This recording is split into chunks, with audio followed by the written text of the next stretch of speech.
26. září 2025 a my zahajujeme výstup na Grossglockner. Počasí nám přeje na půl. Tady Jory, Šimon, Filip. Jsem to řekl po pořadě, jak jste vysoký. Ale tak víc smerlivou vodu jsem ještě nepil. No jasně, ale nejhorší, napiju se dělat. Je to docela chutná teda.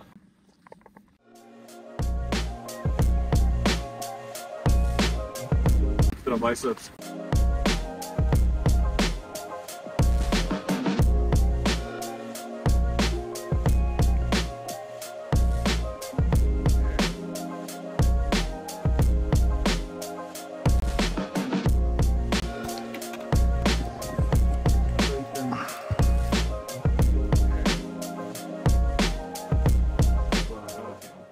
Co?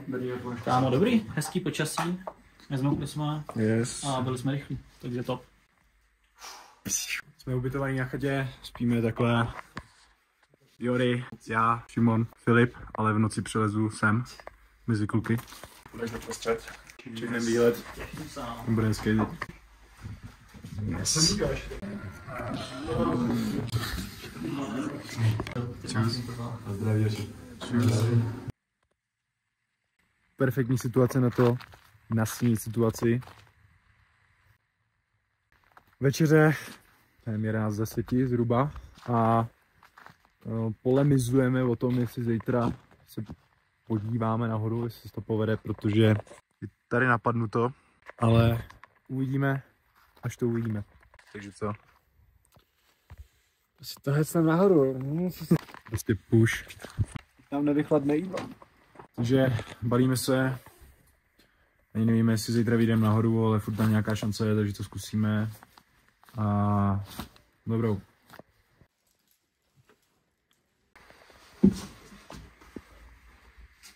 Čtyři hodiny ráno. Připravujeme gear a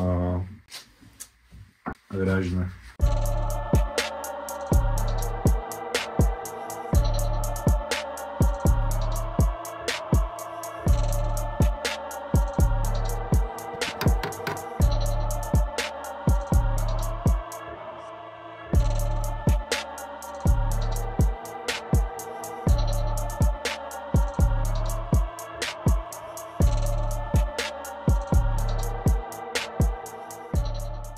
Takže Simon, to je interview, kde se nacházíme? Nacházíme se pod Feratou na chatu Jelenezité a zvažujeme, že to otočíme. Takže tady je trhlina.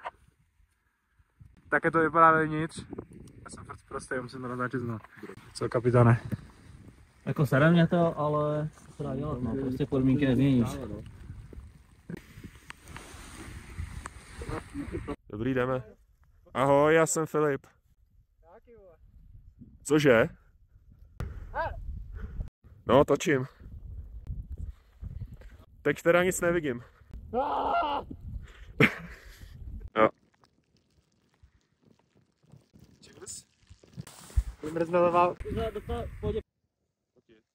Jsem má Wi-Fi, ale neříkej žádnou sračku. Ahoj. Správně, hodnej kluk. Hej to, máme to dobře? Nebo? Kamo, dobrý, ne? Když umřeme, tak společně. A tam jdeme na parkáč. Tamhle to. Jo. Jsme zpátky na chatě a jdeme na čaj. Hodnotíme to pozitivně a myslím, že jsme udělali dobrý rozhodnutí a aspoň máme o motivaci víc se vrátit. Čusien. Tak co, Fílo, jak se sestupuje? Až na to sluníčko do ksichtu dobrý. K tomu musíš pořídit brýle, ne? Co, borci? Grossglockner. Pomalu.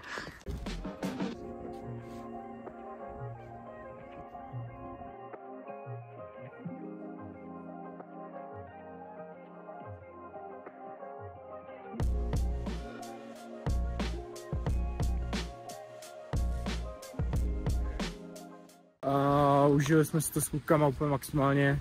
Vůbec nelitujeme toho rozhodnutí se vrátit, prostě celý Gross. Nám bohužel zapadlo, my jsme věděli, že je nějaká šance, že se to stane, takže úplně v pohodě a natrénovali jsme si nějaké věci. Takže see you soon, už teď se těšíme. Tady to ukončíme. No, musím to přezít ve studiu. A my jsme tam řekli pár věcí, které jsme pak zjistili, že jsou jinak. Nakonec se opravdu někomu povedlo vyjít nahoru, vyšli asi 3 hodiny po nás a pravděpodobně nestratili cestu, takže nás to trochu žralo. Každopádně vrátili jsme se v bezpečí a nemůžeme se dočkat, až se podíváme na Grossglockner znova.